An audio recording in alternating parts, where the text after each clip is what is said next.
We're in Malibu, California, where 4 photographers are about to have some fun today.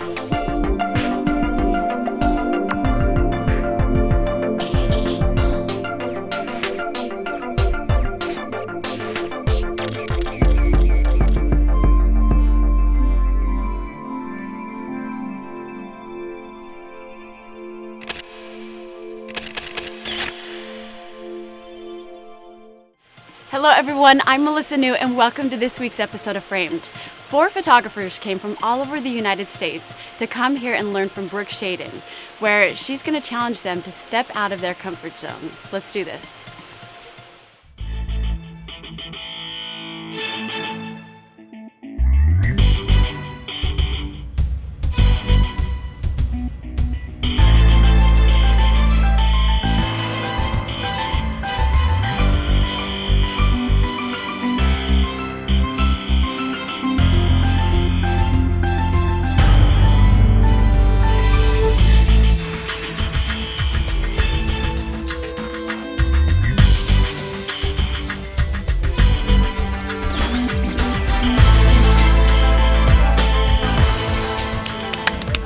Rolling?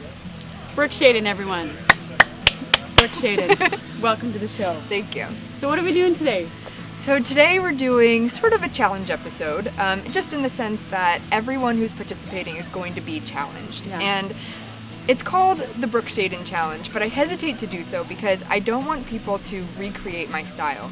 I just want to give them tools that they can use to further their own styles. So I'm going to be talking with the participants about storytelling, about compositing images, but really in the end it's just doing something so that they can really put their own voice out there into the world. So one of the interesting things about each of these 4 people is that one of them is really strong with storytelling. Mm-hmm. Another one is really strong at conveying emotions. And then there's another that's really great with lighting. Mm-hmm. And then there's another one who just seems to pull you into the fantasy that he's creating. Cool. And I thought that each of these elements that each of these people had was so interesting and a great way to build on that really with this episode and what I'm going to teach them with compositing and storytelling. And so I think that they'll all be able to do something really unique with it. The number one thing, and it's not something technical, it's just that I want them to know that they have something to say. You know, that there's something important inside them that they can put out into the world. And I don't care what it is. I mean, they have their own stories to tell. I don't care what story it is. I don't care what the final product looks like, as long as it's truly a piece of them that they're putting out there. Cool. Let's do this. Yeah. Woo!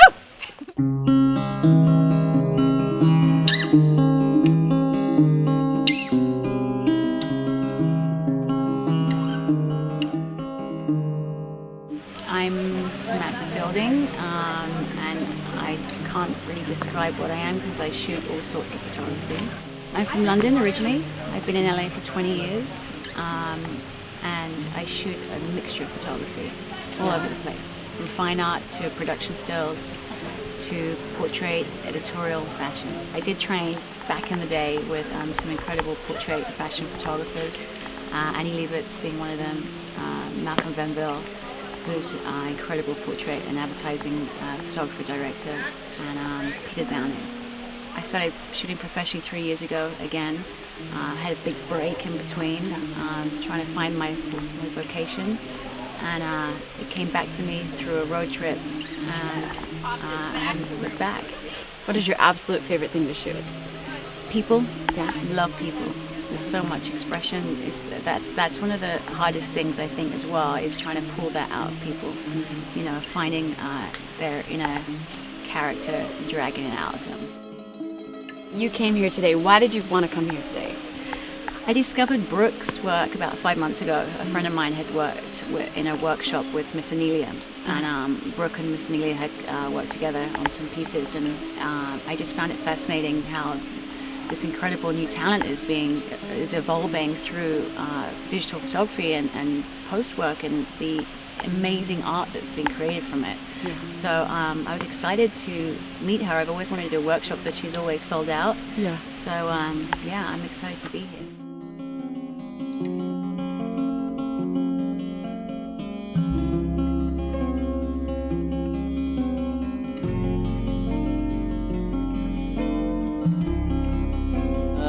name's Ed McGowan. I'm the director of design at Plain Joe Studios. Several years ago, they bought a camera. It's a design studio, so several years ago, they bought a camera. I pick it up, and I'm like, how hard could this be? And then I started taking pictures, and I started a 365 project, those, and I think it just kind of propelled, or just kind of grew. People started giving feedback and stuff, so I stuck with it over the years. I like shooting fashion stuff, just people in general, environmental portraits, just people in general. Yeah. Probably not babies, but I shoot my own kids and stuff. But. Yeah. So after I did the 365, I started a blog, but I've been kind of like lazy with photography, and this year I said, okay, I'm gonna try to do things. Like if things come my way, I'm gonna accept it.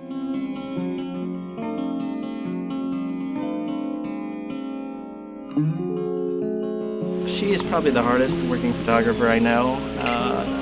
Her creativity, how it never stops, and her passion. Like she knows what she wants to do. She does it. That's what she is gonna do. For a living.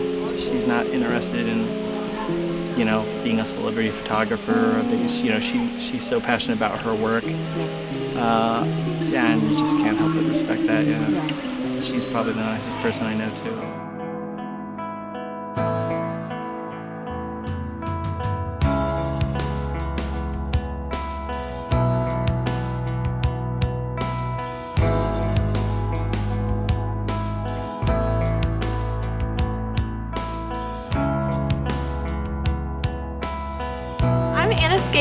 And I'm from Colorado.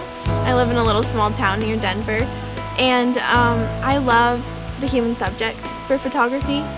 Right now I'm still trying to find my place in it and my direction and things, but I really like conceptual photography and kind of connecting with how you feel in a situation and how others might be able to understand that, so it's kind of a connection. I've always loved to take pictures, and I remember I was like 5 and I got this big huge point and shoot camera, and I just went everywhere and I loved doing it. And so I've had a couple hard years. I've struggled with things, but I picked up a camera and it really helped me feel like I could start loving myself for making the art that I love, and just connecting with people that way really has helped me.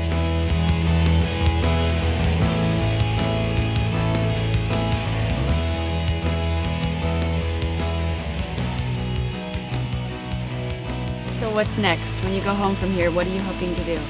I really want to start wedding photography and event photography as well, and I'm starting to work with models, and that's what I'm hoping to do, and really start getting into this and getting as good as I can. So awesome. Just loving doing it. Good for you. I'm glad you're here.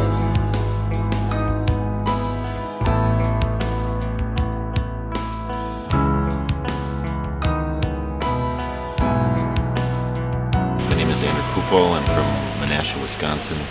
I do quite a bit of self-portraiture, focusing on storytelling, conceptual work, more of an artistic style.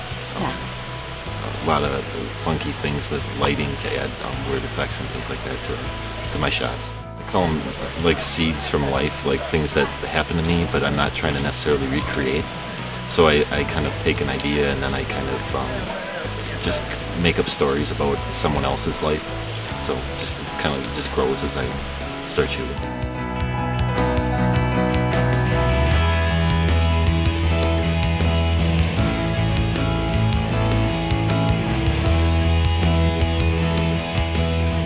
Kind of gotten a groove for how I do my things, but it's always neat and inspirational to see other people physically hands-on do their thing. I learned better watching people than I do reading and things like that, so this is a great experience with someone like her. Awesome. Well, we're glad you're here, dude. Yeah, it's awesome.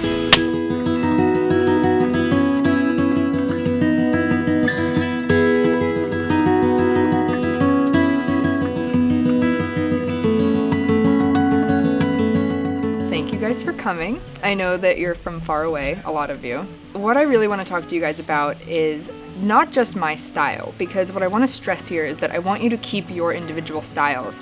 And that's really one of the main reasons why each of you guys are here today, because I saw a style in each of you that I want you to keep because I really liked it.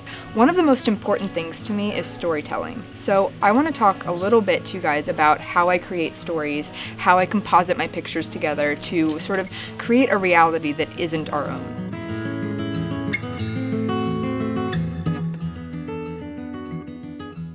Plan everything beforehand. So I have this little notebook, I do a sketch, I usually write a paragraph or so about what I'm going to be shooting, and that paragraph contains everything from the exact wardrobe that the model will be wearing, to what pose she'll be in, to what camera angle I'll have, and then I'll go in so much detail as to say, okay, her head's going to be turned this way, and the hair is going to be flicked that way, and little things like that. So then when I go to shoot, it only takes about 5 minutes of my time and the model's time, because I just know exactly what is going to have to happen to get the shot.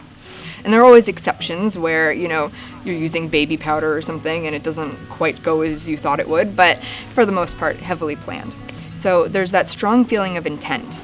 And I think that what is gained from that is that the photographer really knows what they're trying to say with the image. And I think that a lot is lost in photography when someone takes a picture but they don't know why they took that picture, or they don't know what they wanted to say with it. It's sort of like being a writer. And so a writer puts out a book, and you would never think that the writer didn't know what they were trying to say with that book. That's silly, because of course they wrote the book, they know what they're doing. And I think that photography should be the same way. And I'm not saying you have to have a strong concept, or you want to make the viewer think about this or that, but you still have to know personally why you took a shot. So a photographer can take a picture of a blade of grass for all I care, and I might not get anything from it, but if they intended a story behind it, or if that meant something to them, then that picture has meaning. So that's one of the things that I really wanted to stress today. And aside from that, we're going to be doing a lot of compositing. So I will be demoing some pictures where I will take the main shot and then add little things into it, so then it wasn't quite the reality that we saw when we were shooting the picture.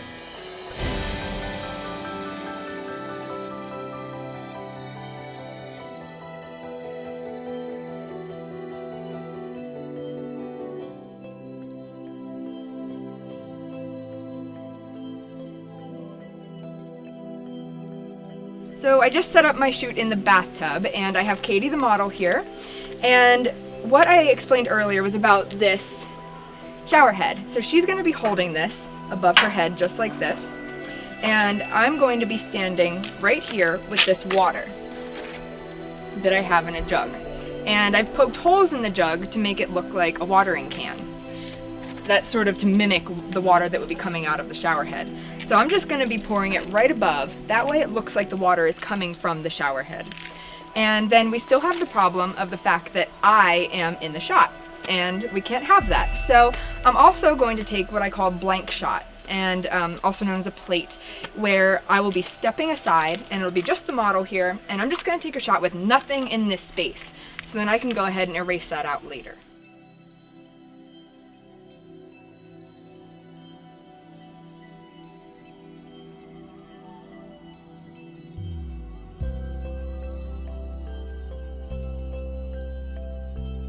Alright, so this is the second shot that I'm doing, and I'm actually going to do 2 shots right now because I don't even know if this first one's going to work out, but I have a feeling that it will. I've thought it through thoroughly and I've tested it, so it should work.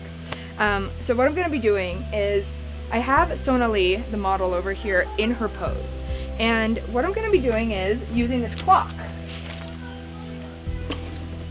right here in a separate shot. So I'm going to take this shot of her, and that will be the shot that I build off of. And then the next shot will just be someone holding a clock right where she was. What I'm going to do later is replace her head and have it look like this clock is built into her back. So that's where I'm going with this shot. Okay, so one thing that I noticed while shooting this is that Sonali has her head down. And I want to make this as easy on myself as possible. I want to be able to get rid of her head.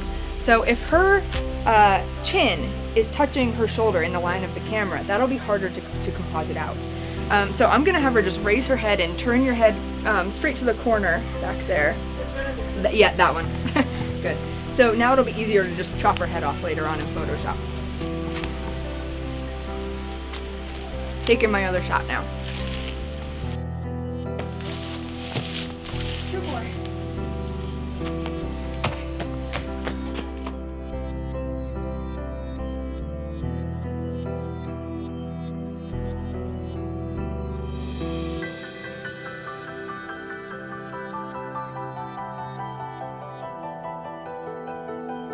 So I know that you guys have been waiting a long time to find out what is happening today. We hiked, like a mile up the mountain, and then I've been doing my stuff, and you still don't know why we're here. So the challenge for today is that I want you each to create a photo of your own that uses some of the techniques that I've done here today. So your photo has to tell a story. That is the number one most important thing. It can be something personal to you. It could be something really obvious, like, Hansel and Gretel over by the stove or something. But either way, I want it to tell a story. I want it to really be about you guys. And second, it has to have something to do with compositing. So something has to be different in the picture, something that wasn't there to begin with, like how I added the clocks, like how I took myself out of that bathtub picture. Something has to be in there that wasn't quite right to begin with. So that is your challenge for today. And if you have any questions, let me know, and I will be here to help each one of you guys individually. So I know I told you couldn't have an assistant today, but I will be your assistant if you need one. There are 2 models for you to use. So just grab one and go when you have your idea, but please don't shoot until you know what you're doing.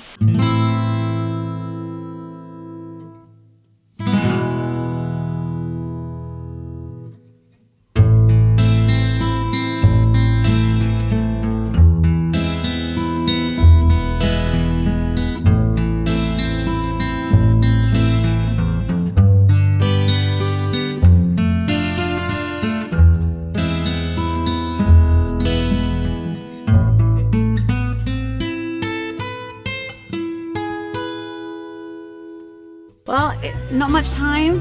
Yeah. But a good model and a good location. It's basically going through the emotions of her having died in the burning house, and her anguish, denial, dancing around the property, and trying to composite all of them together. It should be a interesting new experience for me.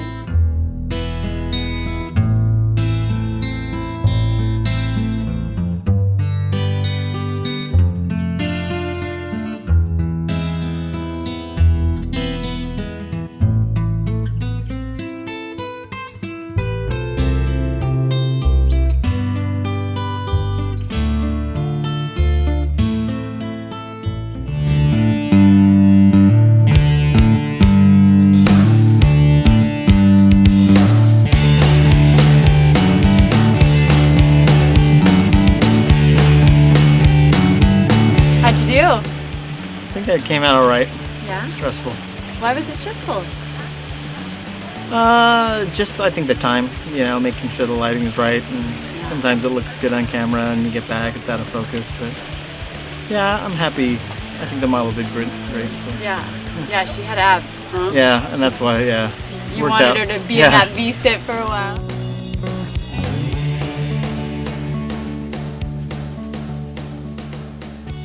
I had her holding the key. It was probably a little generic, but in Alice in the Wonderland, somehow she unlocked and is falling into another world, and she would have been caught by that bed of leaves.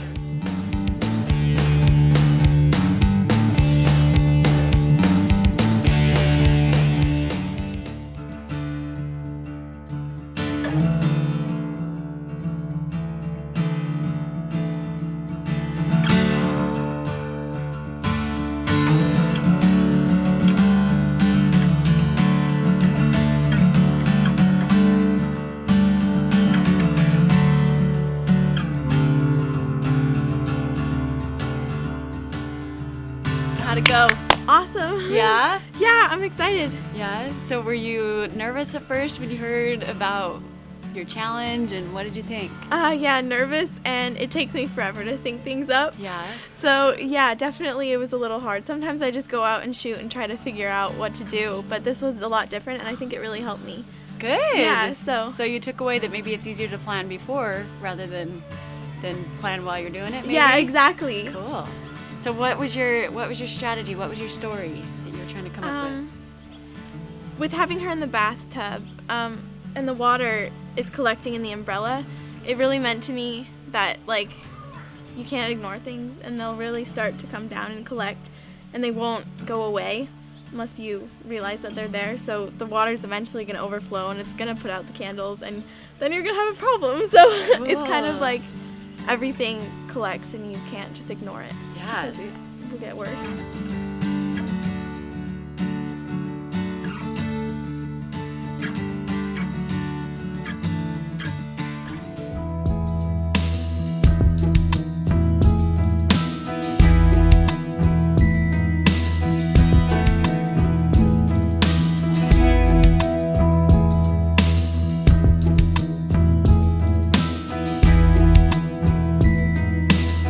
So what did you do?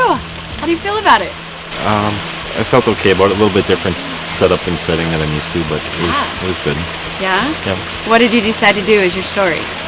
It's meant to be a contrast between water and fire and lighting a path when it looks like it can't be, when like a path is inachievable, but yet you're going to go for it anyways.